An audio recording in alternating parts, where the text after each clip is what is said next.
చూసావన్నాయి మౌనికి ఎంత పొగరు. నాన్న మనకిచ్చిన ఆస్తులు వాళ్ళకే సమాన భాగం ఉందని కోర్టు నుంచి పంపించింది. ఆడదానికి ఆస్తిలో భాగం ఇవ్వమని అడిగే హక్కు ఎక్కడిది? హక్కు ఎక్కడిదని కొంపలో కాదు అరిచేది. గట్టి ప్లేడని పెట్టి రేపు కోర్టులో వాదించడానికి ఎవరైనా లాయర్ ఉన్నారా? నేనున్నాను యువర్ ఆనర్. ఆడదానికి ఆర్థిక స్వాతంత్రం లేకపోవడం మూలంగానే సమాజం హీనంగా చూస్తోందని ప్రభుత్వం ఎన్నో చట్టాలు చేసింది యువర్ ఆనర్. 1937వ సంవత్సరం వరకు ఉమ్మడి కుటుంబంలోని ఆస్తిపై స్త్రీలకు ఎటువంటి హక్కు లేదు. కానీ Hindu women's right to properties act of 1937 ప్రకారం పూర్వీకుల ఆస్తిపై మగవారితో పాటు ఆడవాళ్లకు కూడా ఆస్తిపై హక్కు వచ్చింది. కానీ ఆ హక్కు ఆస్తిని అనుభవించడానికే తప్ప అమ్మటానికి గాని ఇతరత్రా ఉపయోగించుకోవడానికి గాని వీల్లేదు. హిందూ సక్సెషన్ యాక్ట్ 1956ను ఆంధ్రప్రదేశ్ ప్రభుత్వం వారు కొన్ని సవరణలు చేశారు. 1988వ సంవత్సరంలో యాక్ట్ 13 ప్రకారం మరికొన్ని సవరణలు చేశారు. అందువల్లే స్త్రీలకు పురుషులతో పాటు ఆస్తిలో సమానమైన హక్కు, సమిష్టి కుటుంబ ఆస్తిలో భాగవడికే హక్కు వచ్చింది. నా క్లయింట్ ఆ హక్కుతోనే కోర్టుకు వచ్చింది యువర్ ఆనర్. ఇలా కోర్టుకెక్కే ధైర్యం లేక మగవాళ్ల దౌర్జన్యానికి బలైపోతున్న ఆడవాళ్లకు దారి చూపించడానికి ఈ కేసు చక్కని ఉదాహరణ. అయితే యువర్ ఆనర్, నా క్లయింట్ నాన్నగారి ఆస్తిని వాళ్ళ అన్నలు పంచుకొని నా క్లయింట్కు అన్యాయం చేశారు. కనుక యువర్ ఆనర్, చట్ట ప్రకారం నా క్లయింట్కు రావాల్సిన ఆస్తిలోని సమాన వాటా ఇప్పించవలసిందిగా కోర్టు వారిని కోరుతున్నాను. మీ వాదంతో మేము అంగీకరించాం. మీ క్లయింట్ అన్నలు స్వాధీనం చేసుకున్న ఆస్తిని యువర్ ఆనర్, ఈ కేసులో ప్రతివాదులైన రాజాకుమారులు నాకు వకాల్తా ఇచ్చారు. నా వాదన కూడా తమరు వినాలి. ఆస్తిని పంచడంలో మీకేమైనా అబ్జెక్షన్స్ ఉన్నాయా? ఉంది యువర్ ఆనర్. నా క్లయింట్స్ తండ్రి రామచంద్రయ్య గారు ప్రముఖ పారిశ్రామికవేత్త చలపతిరావు గారి దగ్గర 3 లక్షల రూపాయలు అప్పుగా తీసుకున్నారు. అది వడ్డీతో కలిపి 4 లక్షల రూపాయలైంది. దానికి సంబంధించిన నోటు తమకు సమర్పించడం జరిగింది యువర్ ఆనర్. ఆస్తి హక్కే కాదు, అప్పుల్ని పంచుకోవలసిన బాధ్యత కూడా అందరి మీద ఉంది. రామచంద్రయ్య గారి ఆస్తి విలువ మొత్తం 4 లక్షల రూపాయలు. దాని 2 కూతుళ్ళు 2 కొడుకులకు సమానంగా పంచితే తలకొక 1 లక్ష వస్తుంది. అదే అప్పును పంచితే ఒక్కొక్కళ్ళు 1 లక్ష తీర్చవలసి ఉంటుంది. ఆ అప్పును నా క్లయింట్స్ ఆల్రెడీ తీర్చేశారు గనక ఇక మాలతి మౌనికలకు ఆస్తి పంచవలసిన అవసరం లేదు అని కోర్టు వారు గమనించవలసిందిగా వేడుకుంటున్నాను. నాన్న, నన్ను నిజం చెప్పనివ్వకుండా తల వంచుకునేలా చేశావు. వాళ్ళు లేని అప్పులు సృష్టించారు. నువ్వు బ్రతికే ఉన్నావని కోర్టులో ఒక్క మాట చెప్పుంటే వాళ్ళ బ్రతుకుల్లో బాంబు పడేది. బ్రతుకున్న నిన్ను చంపి పిఎఫ్ కాజేసిన నేరానికి జైలు కూడా తినేవాళ్ళు. కోర్టులో నిజం చెప్పవద్దని నువ్వు అడ్డుపడ్డావు. మా స్వేచ్ఛని, మా ఆనందాన్ని, మా బ్రతుకుల్లో కొడుకుల కోసం తాకట్టు పెడితే గానీ నీకు తృప్తిగా ఉండదు. చిచ్చి, మీ అమ్మ నిన్ను కనకుండా ఉండుంటే మేమంతా హాయిగా ఉండేవాళ్ళం. నాకే ఎంచక్కా పెళ్లి కాకుండా కడుపు తెచ్చుకుని పిల్లల్ని కంటాను. కానీ అది మీకే చెడ్డ పేరు.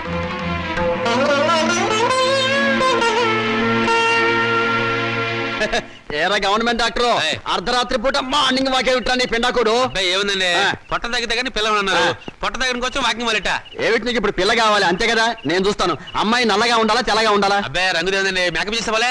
ఓకే, కట్నం ఎంత అయితే బెటరు? 5 లక్షలా 10 లక్షలా? ఓ 10 లక్షలు తెచ్చేసా. ఓహో, ఇప్పుడు అడ్వాన్స్ గా ఎంత ఇస్తావు? పెళ్ళప్పుడు ఎంత ఇస్తావు? ఏంటి కట్నం నేను వాళ్ళ? మరి 10 టన్నుల బరువు ఉంటావు. నిన్ను హనీమూన్ తీసుకెళ్ళడానికి లారీకి రోజుకు 10,000 అవుతుంది. నెలకు లారీ ఫెయిల్ అవుతుంది. నీతో సంసార భారాన్ని మోయడానికి సంవత్సరానికి 10 లక్షల కూలీనే అవుతుంది. నీకు ఎదురు కట్నం కూడా ఇవ్వాలా? సరే సరే, ఇంటికి ఎవరమ్మాయి? మొన్న శ్మశానం నుంచి లేచిపోయాడే ఆయన కూతురు. ఓహో, ఆయన కూతురా? మరి ఎక్కడుంది? ఏవో అన్ని చోట్ల గుంటలు తీస్తే గానీ ఆ అమ్మాయి ఎక్కడుందో బయటపడదు. అంటే అమ్మాయి కూడా సమానా? మరి నిన్ను బతుకున్న వాళ్ళు ఎవరు చేసుకుంటారా? ఆ షేపు చూడు, పలావు డేగిసా మీద పనసకాయ పెట్టినట్టు.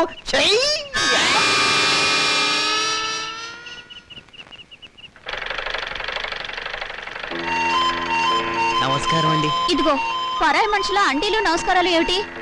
ఏదో మర్యాద. అమ్మగారు లేరా? లేదు, మౌనికతో కలిసి గుడికి వెళ్ళింది. అన్నట్టు చంద్ర, నువ్వు ఇచ్చిన రుక్మిణి కళ్యాణం పుస్తకం చిరిగిపోయింది తెలుసా? అలాగా? కొత్త తీసుకొస్తాను, బాధపడకండి. నాన్నగారు లేరా? లేరు. ఏ ఎందుకని? ఏం లేదు, నిన్నొక సన్యాసి కనపడి పెళ్లి కావడానికి ఒక మంత్రం చెప్పాడు. అదేంటో నాకు చెప్పవా? అది రహస్యంగా గదిలోనే చెప్పాలి. నిజంగానా? అయితే పూజ గదిలో చెప్పు. రా. అలాగే, పద.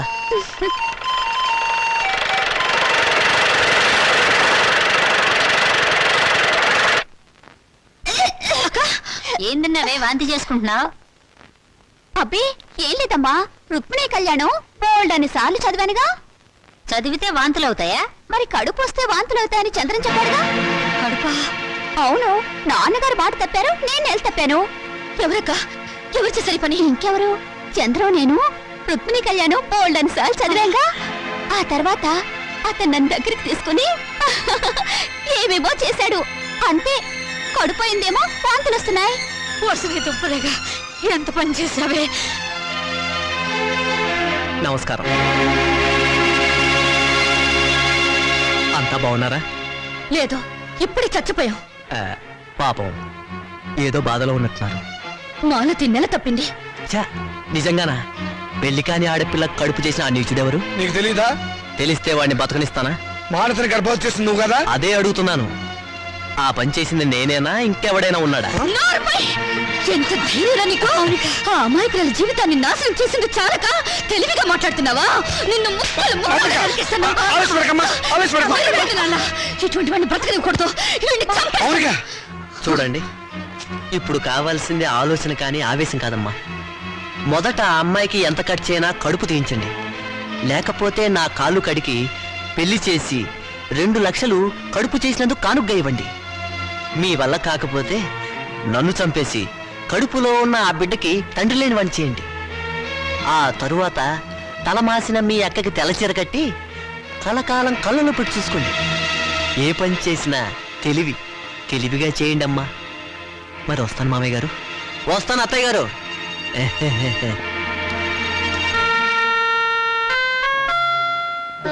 మౌనిక, చంద్రాన్ని నువ్వు నిజంగానే చంపేస్తావా? మరైతే అప్పుడు తాళి తెంచేయడానికి అతను నా మెళ్ళ తాళి కట్టలేదుగా. పోన్లే, చంద్ర చెప్పినట్టు నిజంగా తెల్ల చీరైనా కట్టుకుంటాను. గాజులు పొట్టు తీసేస్తానే, కానీ కడుపు మాత్రం తీయించొద్దు.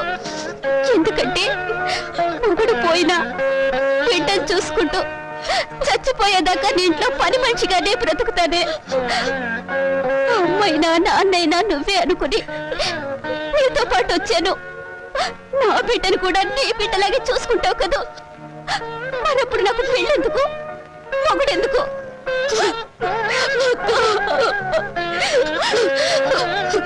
నువ్వేం బాధపడకక్క. ఎన్ని కష్టాలైనా నష్టాలైనా నీకు మాత్రం అన్యాయం జరగనివ్వను. ఆ చంద్రంతోనే నీ పెళ్లి నేను చేస్తాను. మౌనిక, నీకు కావాల్సింది 2 లక్షలే కదా, నేను ఇస్తాను, సరేనా? నువ్వా? ఏ, నేను ఇవ్వకూడదా? వద్దు, ఇప్పటికీ నువ్వు నాకు చాలా సహాయం చేశావు. నీకు సాయం చేసి నేను దివాళా తీశాను. అది కాదు, నువ్వు ఇలా సహాయం చేస్తుంటే 10 మంది ఏమంటారు? అన్ని నువ్వే అనుకుంటున్నావు, అన్ని నువ్వే అంటావు. మంచి పని చేస్తే చెడుగా వాగేవాళ్ళు చాలా మంది ఉంటారు. వాళ్ళ కోసం కాదు, మన కోసం మనం బ్రతకాలి. నిన్ను బాధ పెట్టాలని కాదు శ్రీకాంత్, మనంగా గుర్తింపు పొందాలని. నిన్ను బాధ పెట్టుంటే ఐఎమ్ సారీ. ఇక నీకు సారీ చెప్పే అవసరం ఉండదు. ఎందుకని? నేను బిజినెస్ పని మీద అమెరికా వెళుతున్నాను. 6 నెలల వరకు తిరిగి రాను. అన్ని రోజులే? ఏ, నా డబ్బు అవసరం లేనప్పుడు ఎన్ని రోజులుంటే నీకే? అది కాదు, అక్కడ అమెరికా పిల్ల నిన్ను లాగేసుకుంటే? ఆహా, ఎప్పటి నుంచి నీకు ఈ జబ్బు? నేను నీ దాన్ని అయ్యాక నీ జబ్బు నాకు రాదా? అచ్చా, ఇస్ ఇట్? అప్పుడియా? అవునా? అయితే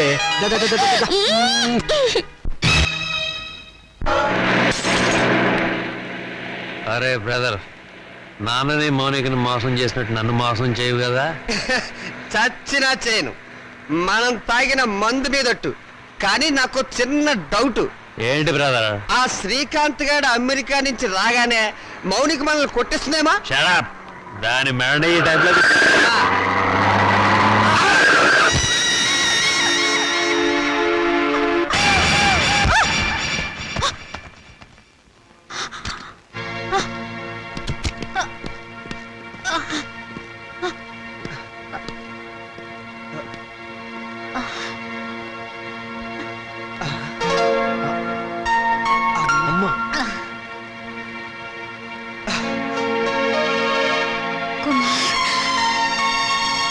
రాజా, మాతృదేవో భవ మాయ మాట, పితృదేవో భవ పిచ్చి మాట.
బొమ్మ లేదు. ఇప్పుడు వెళ్తే దహన ఖర్చులు దిన ఖర్చులు అన్ని మన మీదే పడతాయి. మీ అమ్మ చావు మీరు చూడలేదు. పదండి పదండి పదండి పదండి.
నాకింత విషమిచ్చి నన్ను చంపే తల్లి.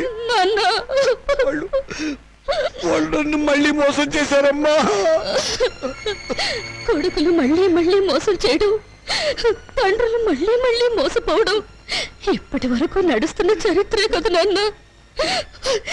ఇలా జరుగుతుందని నాకు ముందే తెలుసు నాన్న. ఆ చరిత్ర ఇలాంటి కూతురు చేతుల్లో సమస్యపోవాలమ్మా, నగ్నమైపోవాలి.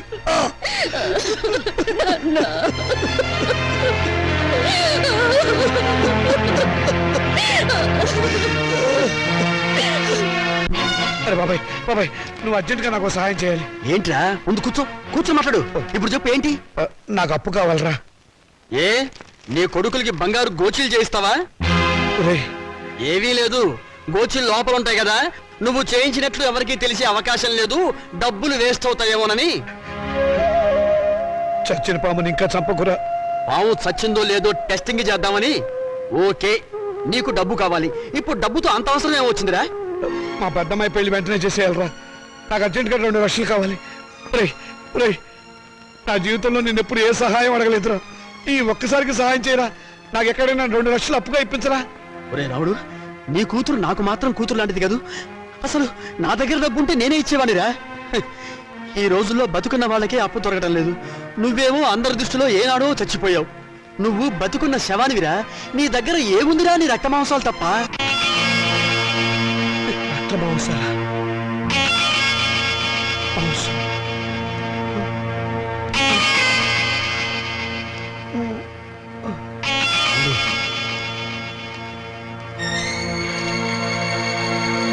నీ దగ్గర ఏముందిరా? నీ రక్త మాంసాలు తప్ప. నీ దగ్గర ఏముందిరా? నీ రక్త మాంసాలు తప్ప. నీ దగ్గర ఏముందిరా? నీ రక్త మాంసాలు తప్ప.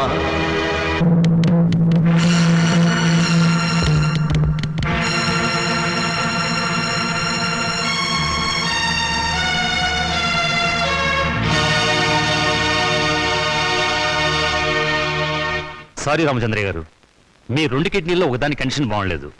అందుకని రెండోది ఇంకొకరికి ఇచ్చే అవకాశం లేదు. ఇస్తే ఏమవుతుంది డాక్టర్? మీ ప్రాణానికే ప్రమాదం. పర్వాలేదు డాక్టర్, నాకు బ్రతకాలని ఆశ లేదు. నేను ఎప్పుడు చచ్చిపోయాను. నాకు ఇప్పుడు డబ్బు చాలా అవసరం. నేను కిడ్నీ అమ్ముకోవడం తప్ప మరో మార్గం లేదు డాక్టర్. ప్లీజ్. సారీ రామచంద్రయ్య గారు, నా వృత్తికి ద్రోహం చేయలేదు. అలా అనకండి డాక్టర్, ప్లీజ్. మీకు చేతులు ఎత్తి నమస్కారం పెడతాను. నాకు జీవితంలో ఇది ఒక్కటే అవకాశం. నాకు ఈ సహాయం చేయండి. Please help me. నాకు ఆపరేషన్ చేయండి డాక్టర్. నాకు ఆపరేషన్ చేయండి. అండర్స్టాండ్. ఆపరేషన్ చేస్తే మీ లైఫ్ డేంజర్. డాక్టర్ పర్వాలేదు డాక్టర్, నేను చచ్చిపోయినా పర్వాలేదు. నేను చస్తే అక్కడ 2 ప్రాణాలు బతుకుతాయి డాక్టర్. డాక్టర్ డాక్టర్ మీ కాలు పట్టుకుని ప్రార్థిస్తున్నాను డాక్టర్. మీ కాలు పట్టుకుని ప్రార్థిస్తున్నాను. ప్లీజ్. నా జీవితంలో ఈ భారతంలో చేసిన అన్యాయాన్ని ప్రాయశ్చిత్తం చేసుకోవాలి డాక్టర్. ఆ మంచి అవకాశం ఇప్పుడు వచ్చింది డాక్టర్, ఇప్పుడు వచ్చింది. మీరు కాదంటే ఇక్కడే నేను విదేశీ చచ్చిపోతాను డాక్టర్. రామచంద్రయ్య గారు, ప్లీజ్. కల్పన, త్వరగా రెడీ చేయండి. సాయంత్రం డిస్పాచ్ చేయాలి. అమ్మా మౌని, నేను ఒకసారి మన ఊరు వెళ్ళొస్తానమ్మా. ఇప్పుడంత అవసరమేంటి నాన్న? అవసరం ఉండి కాదమ్మా, మనశ్శాంతి కోసం. నిజమే నాన్న, మా నూరెళ్ళి 4 రోజులు ప్రశాంతంగా ఉండిరండి. అలాగేనమ్మా. నాన్న, ఈ డబ్బు మీ దగ్గర ఉంచుకోండి. వద్దమ్మా, వద్దు. ఇక నేను ఈ రుణబాధను భరించలేను. ఇవ్వవలసిన చేత్తో పుచ్చుకోవాల్సి రావటం. నాన్న, తండ్రి బిడ్డల మధ్య ఆత్మీయత అనుబంధం ఉండాలి కానీ రుణానుబంధం ఉండకూడదు. నిజమేనమ్మా, నీ పట్ల నేను ఎప్పుడు తండ్రిగా ప్రవర్తించలేదు. అందుకే ఇప్పుడు రుణగ్రస్తుని అయిపోయాను. అది తీర్చుకునే ఒకే ఒక్క అవకాశం నేను చచ్చిపోయే లోపుగా ఇవ్వమని ఆ భగవంతుని ప్రార్థిస్తున్నానమ్మా. నాన్న, ఇవేం మాటలు? మీరింకేం మనసులో పెట్టుకోకుండా ప్రశాంతంగా వెళ్ళిరండి. అక్క పెళ్ళి, ఈ అప్పుల సంగతి నేను చూసుకుంటాను. మీ ఆరోగ్యం జాగ్రత్తగా చూసుకోండి. మీకేమన్నా అయితే నేను భరించలేదు. అలాగేనమ్మా. పసుపు కుంకుమలతో, పిల్ల పాపలతో, ఆయురారోగ్యాలతో నిండు 100 ఏళ్ళు జీవించమ్మా, జీవించు.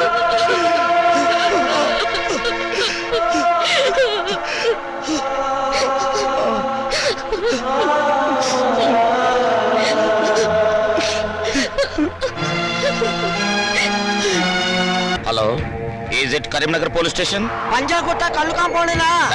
షడప్, నేను ఎస్టడీ మాట్లాడుతున్నా. ఏం పర్లేదు, మాట్లాడండి. నేను లోకలే మాట్లాడుతున్నాను. ఎవడై నువ్వు? నేను ఎస్ఐ వేదవ్యాసం మాట్లాడుతున్నాను. నేను డిఎస్పీ చిదంబరాన్ని.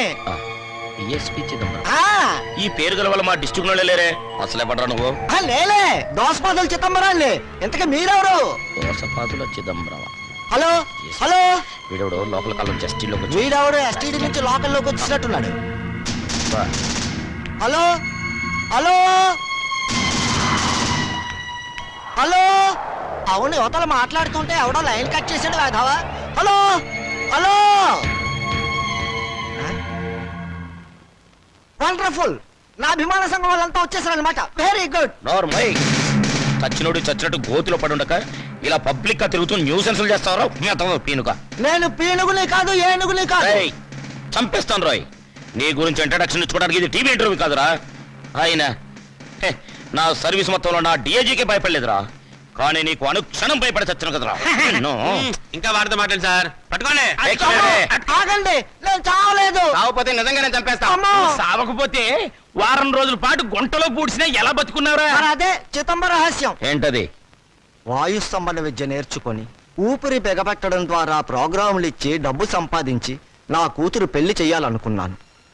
ఊపిరి బిగబెట్టి నిద్రపోవడం ప్రాక్టీస్ చేస్తూ ఉండగా నా భార్య నేను చచ్చాననుకొని మళ్ళీ బ్రతికిస్తానేమో అన్న టెన్షన్తో నన్ను పూడ్చిపెట్టింది. సమయానికి మీరంతా వచ్చి నన్ను కాపాడారు. ఓరి వేత, నీ వెనకాల ఇంత ఫ్లాష్ బ్యాక్ ఉందా? ఇంత అడావిడి చేసింది నీ కూతురు పెళ్లి కోసమా? అవును, కోటి విద్యలు కూటి కొరకే అంటారు, కానీ నాకు మాత్రం నా కూతురు పెళ్లి కోసం. వస్తాను. Thank you all. Post. Mounika అంటే మీరేనా? అవును. సంతకం పెట్టండి. Thank you.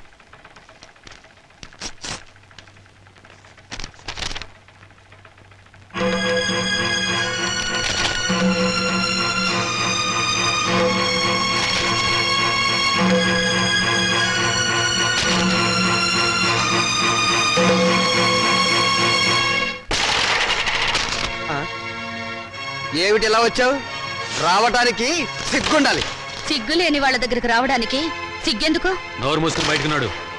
నడుస్తాను. ఈ కోర్టు నోటీస్ ఎందుకు ఇచ్చారు? ఇంకా మా దగ్గర ఏం మిగిలిందని? అదే, ఆస్తి మీద సమాన హక్కు కోసం. ఆస్తా ఎక్కడుంది? ఉన్నా మీరేం మిగిల్చారు? లేని అప్పులు చూపించి మొత్తం దిగి మింగారుగా. మిగిల్చాం కాబట్టే కోర్టుకెక్కాం. మాకు మిగిలింది గౌరవనీయులైన నాన్నగారు. ఆయనే మాకు ఆస్తి, ఆస్తిలో మాకు వాటా ఉంది. మనుషులు ఆత్మీయులు అవుతారు కానీ ఆస్తులు కారు. ఎందుకు కారు? అమ్మితే డబ్బు వచ్చే ప్రతిదీ ఆస్తి కింద లెక్కే. నాన్న ఒంట్లో అమ్ముకోవడానికి పనికొచ్చే ప్రతి భాగం మీద మాకు హక్కు ఉంది. అమ్మగా వచ్చిన డబ్బులో మాకు వాటా ఉంది. మీరు మనుషుల్లో రాక్షసులా? నువ్వేంటే రెచ్చిపోతున్నావు? నువ్వు మాత్రం ఏమైనా తక్కువ తిన్నావా? నాన్నగారి కిడ్నీని 2 లక్షలకు అమ్మేసుకోలేదు నువ్వు. ఏంటి? నాన్నగారు కిడ్నీ అమ్మేశారా? అంత అనుమానంగా ఉంటే ఇంటికి వెళ్ళి ఆయన పట్టుకోసి లెక్క పెట్టు. 1 ఉందో 2 ఉన్నాయో నీకే తెలుస్తుంది. పో.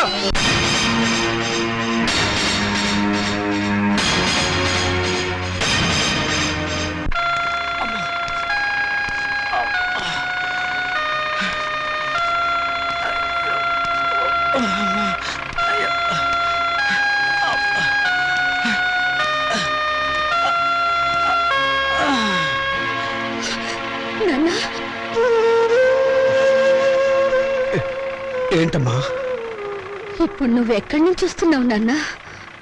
చెప్పానుగా ఊరెళ్ళొస్తానని. కోరుకున్న మనశ్శాంతి దొరికిందా నాన్న?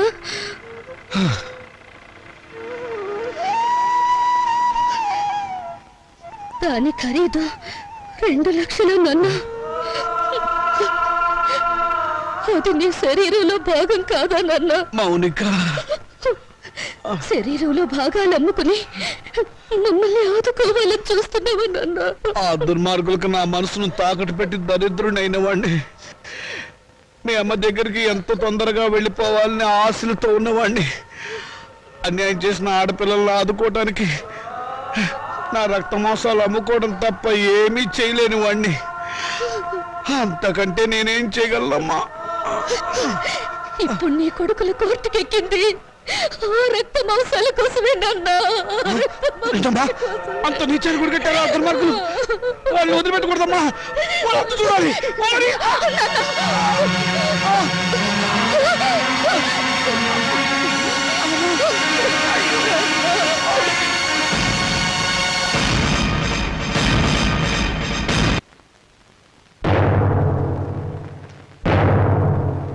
యువర్ ఆనర్, ఇది ప్రపంచ న్యాయ చరిత్రలోనే కనీ విని ఎరుగని కేసు.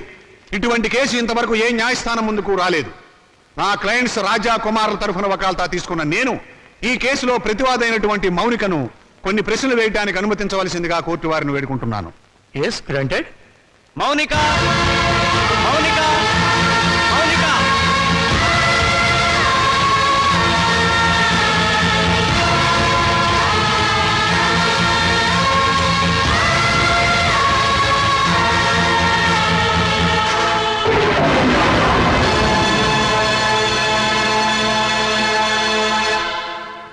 చూడమ్మా మౌనిక, కుమార్ రాజాలు నీకేమవుతారు? కీర్తిశేషులు. తెలుగు రాదా? చచ్చిపోయిన వాళ్ళు. చూశారా చూశారా, ఈ అహంకారంతోనే ఈ మౌనిక సంవత్సరం క్రితం కోర్టుకెక్కింది.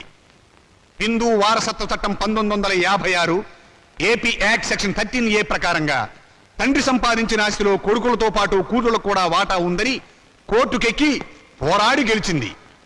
ప్రస్తుత విషయానికి వస్తే నా క్లయింట్స్ తండ్రి రామచంద్రయ్య గారు తన మూత్రపిండాల్ని 2 లక్షల రూపాయలకు అమ్ముకున్నాడు.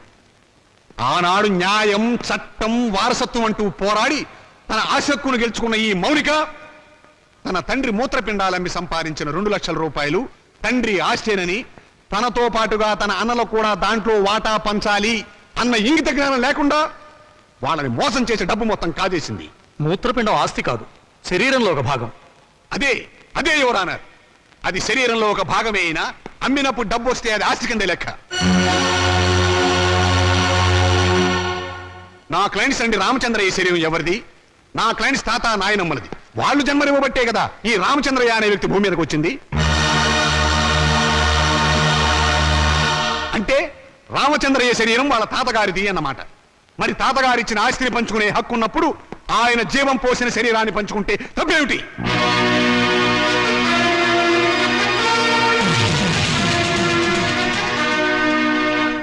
మిస్ మౌనిక, నీ తరఫున లాయర్ ఎవరైనా ఉన్నారా?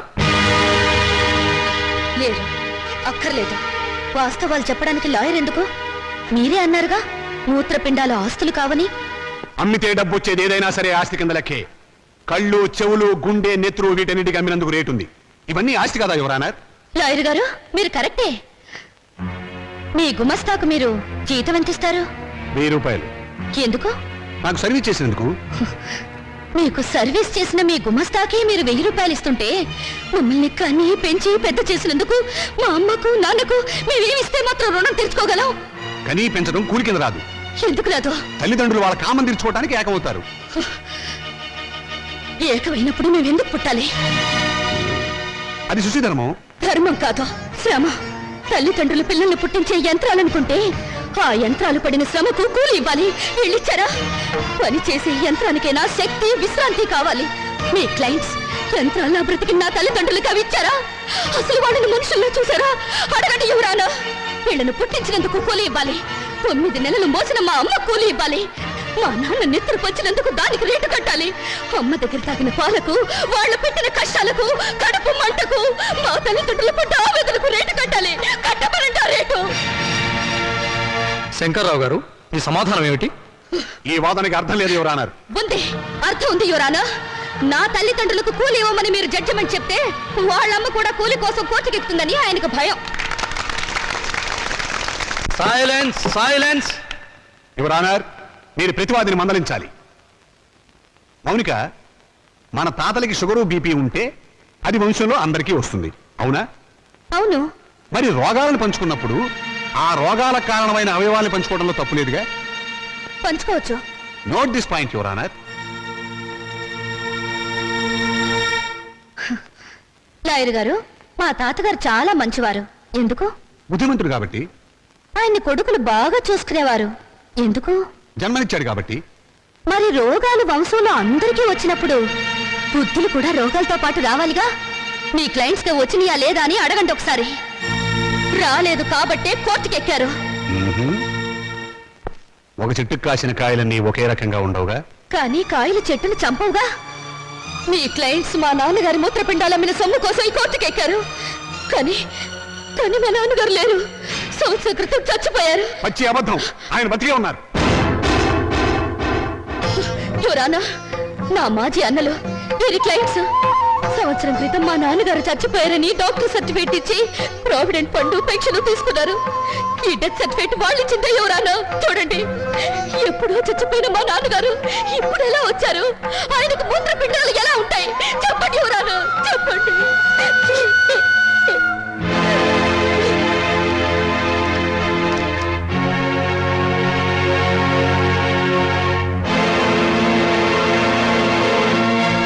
అవును, రామచంద్ర చచ్చిపోయాడు కదండి.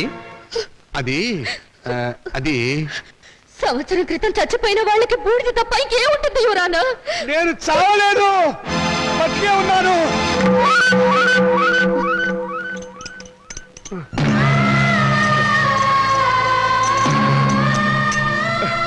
నేను చావలేదు యువరానా, బతికే ఉన్నాను. అరే, ఈయన బ్రతికే ఉన్నాడుగా. నన్ను ఆ బోన్ దగ్గర తీసుకెళ్ళు. యువరానా, మీరు లా పుస్తకాలు చదివి తీర్పు చెప్తారు. లా లేని ప్రపంచం తీరును, రక్త సంబంధం తీరును చూసి తీర్పు చెప్తారు. ఆలోచించండి. కొడుకుల పిచ్చిలో పడి కూతుర్లకు అన్యాయం చేసిన బాధలు ఈ వెర్రి తండ్రి 2 లక్షలకు మూత్రపిండం అమ్ముకున్నాడు. ఆ సొమ్ములో వాటా కావాలని వీళ్ళు కోర్టుకెక్కారు. తల్లిదండ్రుల రక్త మాంసాలు పంచుకునేవి కావు. ప్రపంచంలో ఏ కోర్టులోనూ ఇటువంటి కేసు ఏ బిడ్డ, ఏ తండ్రి మీద వేయలేదు. ఆ అదృష్టం మన రాష్ట్రానికి దక్కింది ఎటువంటి కొడుకుల దయ వల్ల. యువరానా, తండ్రి మాట కోసం రాముడు 14 ఏళ్లు అడవికి వెళ్ళాడు. తల్లిదండ్రులను పూజించి పాండురంగుడు దేవుడయ్యాడు. వీరగాథలు చెప్పి శివాజీ నెత్తురులో దేశభక్తి నింపింది అతని తల్లి జిజియాబాయ్. అటువంటి తల్లులు, తండ్రులు, బిడ్డలు పుట్టిన చరిత్ర గల దేశం మనది. ఓ చరిత్రలో పుట్టిన పురుగులు నా అన్నలు.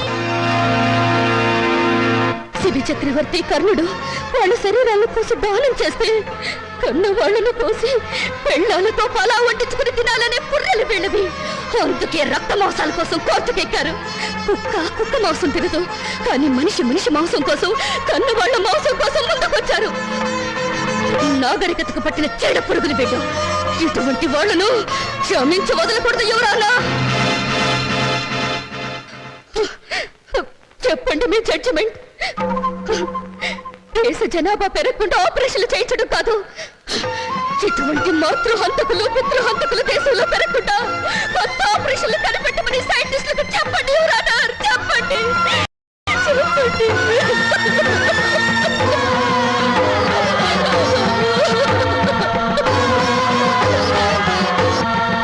మౌనిక చెప్పినట్లు కన్నవాళ్ల రక్తమాంసాల కోసం బిడ్డలు కోర్టుకెక్కడం చరిత్రలో సరికొత్త విషయం. ఇది న్యాయం దృష్టితో కాకుండా మానవతా పరిధి విషయంలో ఆలోచించవలసిన విషయం. జన్మనిచ్చిన తల్లిదండ్రులను గౌరవించిన వాడు దేశాన్ని కూడా గౌరవించలేడు. ఈరోజు కన్న తల్లిదండ్రులను రేపు దేశాన్ని కూడా అమ్ముకుంటాడు. మౌనిక వాదనతో మేము ఏకీభవిస్తున్నాం. ఎవరన్నారు? మీరు తీర్పు చెప్పబోయే ముందు నా ఆవేదన చెప్పుకునే అవకాశం ఇవ్వవలసిందిగా ప్రార్థిస్తున్నాను. ఋషి, ఈ శరీరం నాతోనే పుట్టింది, నాతోనే పెరిగింది, రేపు నాతోనే మట్టిలో కలిసిపోతుంది. దీని మీద హక్కు ఎవరిది? నన్ను కన్నవాళ్ళదా లేక నేను కన్నవాళ్ళదా? నాన్న, మీరు ఆవేశపడకండి. ఉండమ్మా, నన్ను చెప్పని. చివరిసారిగా నేను చెప్పుకోవాల్సినంత చెప్పుకొని నా శరీరంలో ఉన్న అవయవాల మీద హక్కు నాకే లేకపోతే ఇక ఈ ప్రపంచంలో స్వేచ్ఛగా అర్థం ఏమిటి? ఎవరు అన్నారు? ఆ హక్కు తల్లిదండ్రులకు లేకపోతే వాళ్ళు బతుకుండగానే వాళ్ళ కళ్ళు పీకి చర్మం ఒలిచి గుండె మూత్రపిండాలని షోకేసులో పెట్టి అమ్ముకునే దౌర్భాగ్యం సంతానం తయారవుతుంది. ఎవరు అన్నారు? ఆ ప్రమాదం నుంచి సమాజాన్ని కాపాడండి, రక్త మోసాల విలువల్ని రక్షించండి, కన్నబిడ్డలే కసావాళ్ళు కాకుండా చూడండి. ఎవరు అన్నారు? చూడండి. Please control. నాన్న, నాన్న, నాన్న, నాన్న, నాన్న.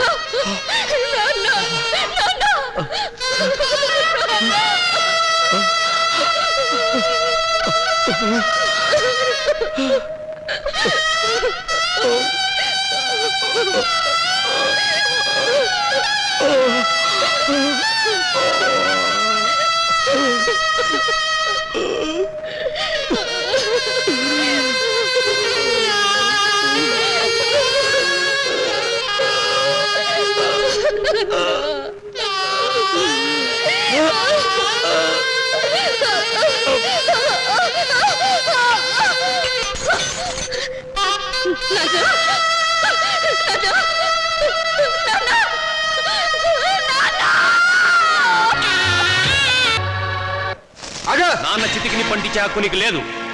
ఎందుకు లేదు? ఆడదానికి ఆస్తుల హక్కు ఉండొచ్చావు కానీ చిత్రంటే ఇచ్చే హక్కు లేదు. సాంప్రదాయం ఒప్పుకోదు, ఆచారాలు అంగీకరించవు.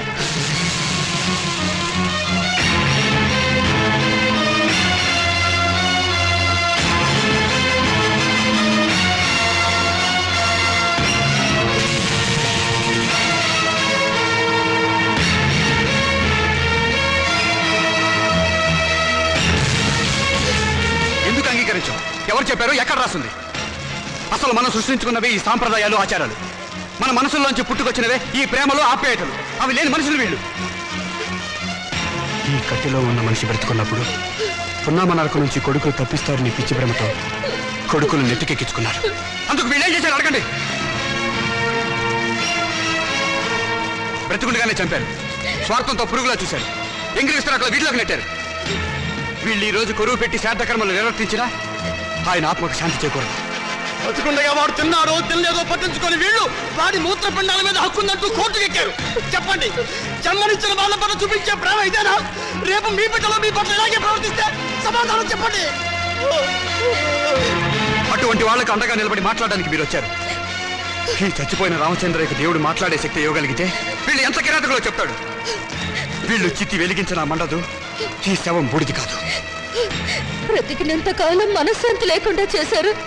చివరకు శ్మశానానికి వచ్చినా కూడా ఆయనకు మనశ్శాంతి లేకుండా చేస్తారా?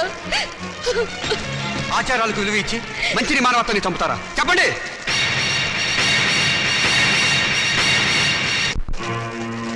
చిచ్చి, వీళ్ళెంత వెదవలని మాకు తెలియదు. ఇంకా చూస్తారని సిగ్గు లేకుండా వెళ్ళండి. మేము వెళ్ళం. వీళ్ళ సంగతి ఏమిటో ఈరోజు తెలుస్తాం. ఏంటో తెలిసేది? మనిషిని మనిషిగా చూడాలి, మనుషులురా మీరు. ఇంకా చూస్తారే? పట్టండి,